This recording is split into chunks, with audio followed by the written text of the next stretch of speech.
اس کی منگنی کا دن اس کی اور مریم دونوں کے لیے بے حد یادگار دن تھا۔ مریم اس کی امو جان کا لایا ہوا جوڑا پہنے مشرقی انداز کی دلہن کا روپ اپنائے بے پناہ حسین لگ رہی تھی۔ وہ خود کو زمین پر نہیں کہیں آسمانوں پہ محسوس کر رہا تھا۔ اس نے مریم کو اپنے ہاتھوں سے منگنی کی انگوٹھی پہنائی تھی۔ اس کے پاپا اور امو جان نے اسے ڈائمنڈ کا ایک قیمتی سیٹ تحفے میں دیا تھا۔ اس کے باپ سے سارے شکوے ختم ہو گئے تھے۔ آج کے بعد اسے زندگی سے کوئی بھی شکایت نہ تھی۔ اس کے پاپا اور امو جان پروگرام کے مطابق منگنی کے بعد اسی رات واشنگٹن واپس روانہ ہو گئے۔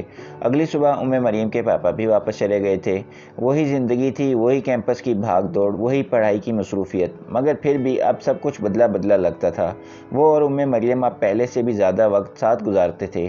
اب ان کے رشتے کا ایک نام مل چکا تھا، بزرگوں کی رضامندی مل چکی تھی۔ اب کہیں کوئی خوف، کوئی اندیشے نہ تھے۔ کرسمس کی چھٹیاں آنے والی تھیں۔ چھٹیوں کے لیے کچھ خاص پلان نہیں کیا تھا اس نے۔ اس روز امو جان کا اس کے پاس فون آیا تھا۔ تمہارے پاپا کا پیغام ہے کہ تمہارے اور مریم کے لیے سلام دعا کے بعد انہوں نے کھنچتے لہجے میں اس سے کہا تھا۔ کیا امو جان؟ اس نے محسوس کیا تھا کہ مریم جیسی بے مثال اور شاندار لڑکی کا انتخاب کرنے کے بعد وہ باپ کی نگاہوں میں تھوڑی اہمیت اختیار کر گیا ہے۔ ساری زندگی اسے نظر انداز کرتے رہنے کے بعد انہوں نے اب کہیں جا کر یہ یقین کیا تھا کہ وہ انہی کا بیٹا ہے، انہی کی طرح اعلیٰ معیار رکھنے والا، انہی کی طرح بہتر نہیں بلکہ بہترین کا انتخاب کرنے والا۔ انہوں نے مجھ سے کہا ہے کہ میں کرسمس کی چھٹیوں میں مریم کو گھر انوائٹ کروں تاکہ وہ یہاں آ کر ہمارے رہن سہن اور طور طریقوں کے بارے میں تھوڑا جان سکے۔ تم چھٹیوں میں اسے لے کر گھر آ جاؤ بیٹا۔ واقعی پاپا نے ایسا کہا ہے امو جان؟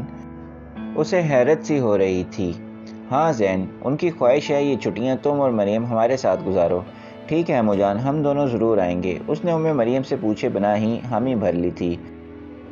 اس کی محبت پر ایسا بھروسہ اور ایسا یقین تھا اور پتہ تھا کہ وہ اس کی کسی بھی خواہش کو کبھی رد نہیں کرے گی، اور یہاں تو جانا بھی اسے اپنی ہونے والی سسرال میں تھا۔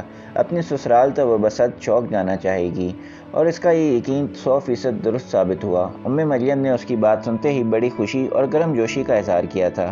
ہاں میں چلوں گی، انکل نے اتنے پیار سے بلایا ہے، میں کیوں نہیں جاؤں گی؟ وہ مسکرا کر بولی تھی۔ وہ اس کے گھر جانے کے لیے بڑی پرجوش تھی۔ جیسی ہی چھٹیاں شروع ہوئیں اس نے اس روز مریم کو ساتھ لے کر واشنگٹن کے لیے رخصت سفر باندھا۔ وہ مریم کو اپنے گھر لے جا رہا ہے۔ وہ بے حد خوش تھا۔ مریم بھی اپنے سسرال جانے پر بہت خوش تھی۔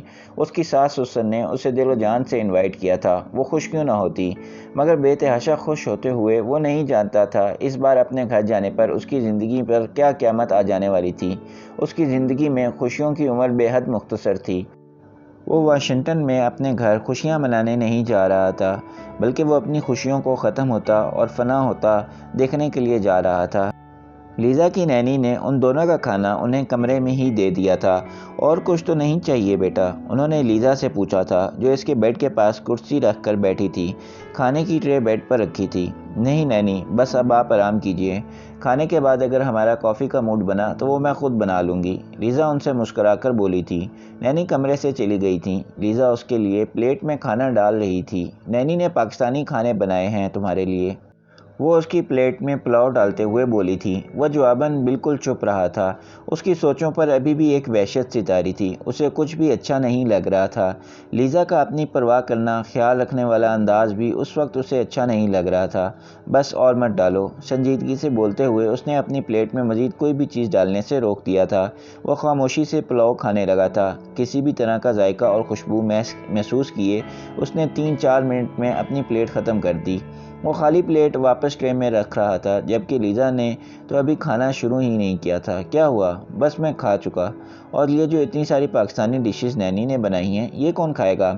وہ کچھ خفگی اور کچھ اصرار سے بولی تھی۔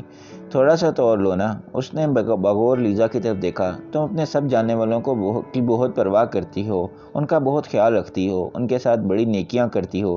یہ تم پہلے ہی مجھ پر ثابت کر چکی ہو لیزا، مزید کچھ ثابت کرنے کی ضرورت نہیں ہے۔ وہ بری طرح چڑھ کر بولا تھا۔ لیزا کے ساتھ کبھی تلخ نہیں ہوگا، کبھی کوئی دل دکھانے والی بات نہیں کرے گا۔ وہ لمحے بھر میں خود سے کیے سارے عہد و بیان بھول گیا تھا۔ وہ ہر ایک کے ساتھ نیکیاں کرتی ہے تو کرے، مگر اس پر بلا وجہ کیوں اپنے احسان رکھ رہی ہے؟ تم کیا کہنا چاہتے ہو سکندر؟ تم روبرٹو کی بیوی کا اس کی غیر موجودگی میں دھیان رکھتی ہو، اپنے بچپن کی آیا کو عزت اور احترام سے گھر کی بزرگ کی جگہ دے کر رکھتی ہو۔ بہت اچھی بات ہے لیزا کہ تم ہر ایک کے لیے محبت اور خلوص دل میں رکھتی ہو۔ تمہارے دل میں سب کے لیے ہمدردی ہے، ترس ہے، مگر مجھے تمہاری ہمدردی اور تمہارے ترس کی ضرورت نہیں ہے۔ اپنے ساتھ کی جانے والی تمہاری نیکیاں مجھے احسان لگ رہی ہیں۔ مجھے تمہاری نیکیوں اور اچھائیوں کی کوئی ضرورت نہیں ہے لیزا۔ اس بار چڑھ کر تو نہیں بولا تھا، مگر سرد سپاٹ بے مروت سے انداز میں ضرور بولا تھا۔ لیزا چند لمحے بغور اسے دیکھتی رہی۔ تم اور کچھ بھی نہیں لینا چاہتے؟ سوئی ڈش بھی نہیں؟ ایک پل کے بعد اس نے سنجیدگی سے پوچھی تھی تو یہ بات پوچھی تھی۔ وہ اپنے دل دکھانے والی بات کے جواب میں اس کا کوئی سخت رد عمل دیکھنا چاہتا تھا۔ اسے اتنے سکون سے بات بدلتا دیکھ کر اس کا موڈ شدید خراب ہوا تھا۔ میں اب سونا چاہتا ہوں۔ لیزا نے کھانے کے چند ہی لقمے لیے تھے۔ اس نے اپنا کھانا اسی طرح ادھورا چھوڑ کر کھانے کی ٹرے ہاتھوں میں اٹھا لی تھی۔ ٹھیک ہے، تم سو جاؤ۔ کسی چیز کی ضرورت ہو تو مجھے کال یا میسج کر کے بلا لینا، میں جاگی ہوئی ہوں۔ وہ سنجیدگی سے بولتی ہوئی کمرے کی لائٹ آف کرتی ہوئی باہر چلی گئی تھی۔ وہ چپ چاپ اپنی جگہ پر بیٹھا رہ گیا تھا۔ لیزا کے ساتھ اس انداز میں اتنی بدتمیزی سے بات کر کے وہ مزید بے سکون ہوا تھا۔ اس میں لیزا کا کیا قصور تھا جو اس کے ساتھ اس لہجے میں بات کر گیا تھا؟ وہ اس کا احسان نہیں لینا چاہتا تھا تو ٹھیک ہے، نہ لے، مگر اس کے لیے بدتمیزی اور بے رخی کی تو کوئی ضرورت نہیں۔ وہ چپ چاپ گمسم سا بیڈ پر اسی طرح بیٹھا۔ اس نے لیٹنے کی کوشش نہیں کی تھی۔ اسے خود پر بہت غصہ آ رہا تھا۔ لیزا جاتے ہوئے کمرے کا دروازہ بند کر گئی تھی۔ وہ اس کے کمرے کی در و دیوار کو دیکھ رہا تھا۔ ڈریسنگ ٹیبل پر لیزا کا میک اپ کا سامان، ہیئر برش، پرفیومز وغیرہ رکھے تھے۔ خوبصورت وارڈروب میں یقیناً اس کے کپڑے ٹنگے ہوں گے۔ وہ اس کے گھر میں اسی کے کمرے میں بیٹھا تھا۔ اسے اپنی بدتمیزی پر کچھ اور بھی شرمندگی محسوس ہوئی تھی۔ وہ کل صبح ہی یہاں سے چلا جائے گا۔ کمرے کا دروازہ بجا تھا۔ قدرے حیران سے ہوتے ہوئے اس نے جی آ جائیں بولا تھا۔ اس کا خیال تھا کہ یہ لیزا کی نینی ہوں گی۔ اس کی بدتمیزی کے بعد اتنی جلدی لیزا کے دوبارہ آنے کا تو سوال ہی پیدا نہیں ہوتا، مگر اس کا خیال غلط ثابت ہوا تھا۔ وہ لیزا تھی۔ اس کا چہرہ بے حد سنجیدہ تھا۔ اس پر وہ مخصوص مسکراہٹ نہیں تھی جو ہمہ وقت اس کے لبوں کا احاطہ کیے رکھتی تھی۔ سنجیدگی کے ساتھ، ناراضی سے بغیر، مسکراہٹ کے ساتھ ہی صحیح، پر وہ آئی تو اسی کے پاس ابھی، جبکہ وہ 2-3 گھنٹے قبل ہی وہ اس کے ساتھ خاصی بد تہذیبی اور بد اخلاقی کا مظاہرہ کر چکا تھا۔ تم نے دوا لے لی؟ اس کے قریب آ کر اس نے سنجیدگی سے پوچھا۔ دوا کی طرف اس کا دھیان نہیں گیا تھا۔ اس نے گمسم سے انداز میں سر نفی میں ہلا دیا تھا۔ وہ اس سے ناراض ہے، اس کے چہرے سے ظاہر تھا، مگر ناراضی میں بھی وہ اس کی فکر کرنا نہیں بھولی تھی۔ لیزا نے سوئچ بورڈ کی طرف جا کر کمرے کی لائٹ جلائی تھی۔ جب دوسروں کا احسان لینے کا شوق نہیں تو اپنا خیال خود رکھ لینا چاہیے نا۔ ناراضی سے بولتے ہوئے اس نے گلاس میں پانی ڈالا تھا۔ اب وہ ٹیبلٹ اور کیپسول نکال رہی تھی۔ لیزا نے دوا اس کے ہاتھ پر دھری۔ اس نے بغیر کچھ کہے وہ دوا پانی سے نگل لی۔ تم نے مرہم لگایا؟ وہ بغور اس کے بازو کے زخم دیکھ رہی تھی۔ آج ہسپتال سے ڈسچارج ہونے سے قبل ڈاکٹر نے اس کے بازو پر سے بینڈیج اتار دی تھی۔ اسے زخم پر لگانے کے لیے مرہم دیا تھا۔ اس کے ایک بازو پر کہنی سے لے کر کلائی تک ذرا زیادہ گہرا زخم تھا، جبکہ دوسرے پر معمولی نوعیت کی چوٹ تھی۔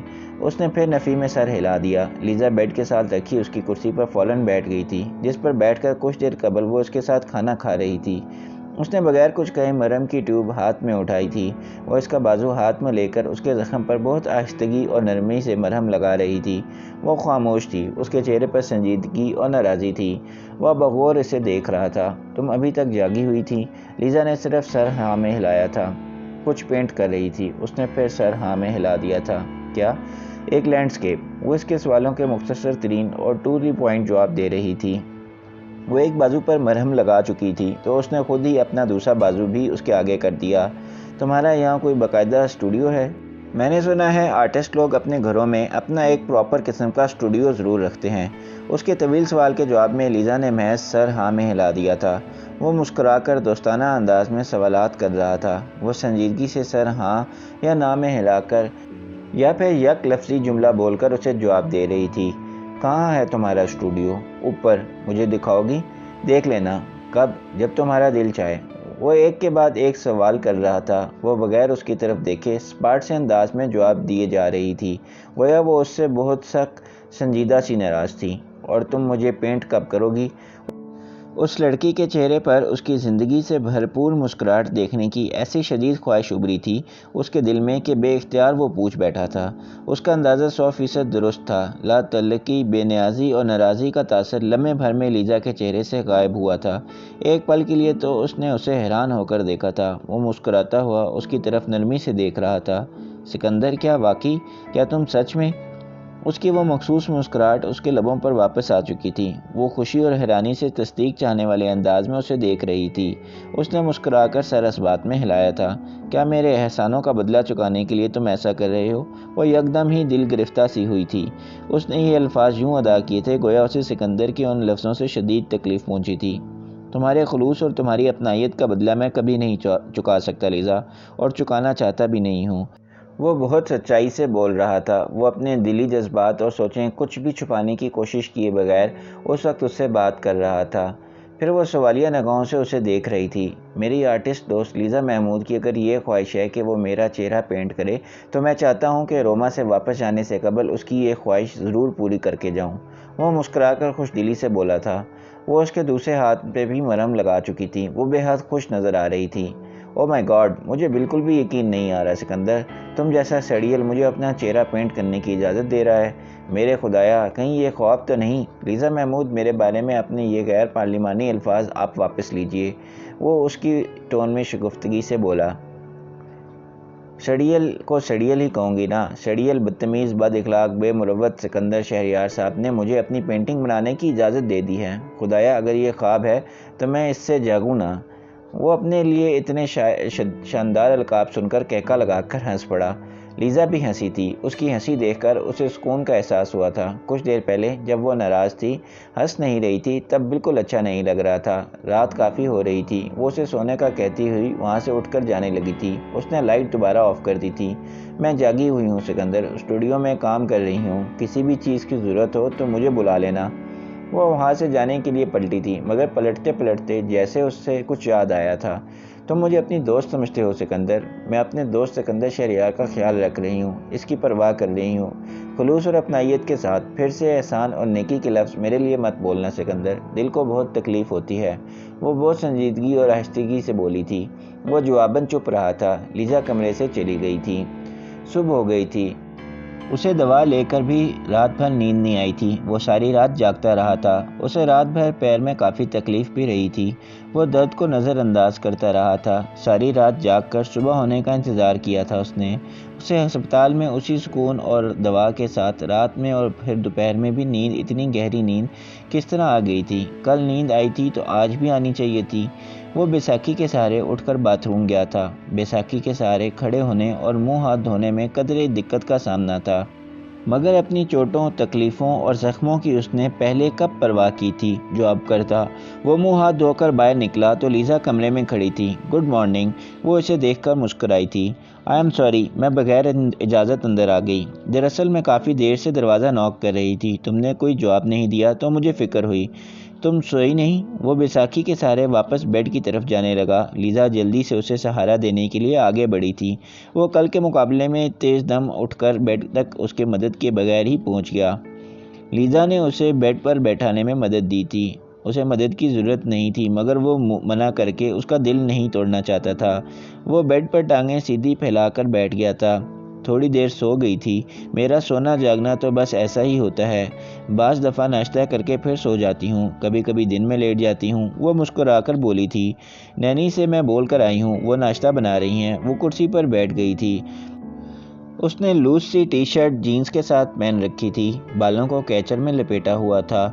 وہ دھلے ہوئے منہ کے ساتھ بھی اتنی ہی پیاری لگ رہی تھی جتنی میک اپ کے ساتھ لگا کرتی تھی۔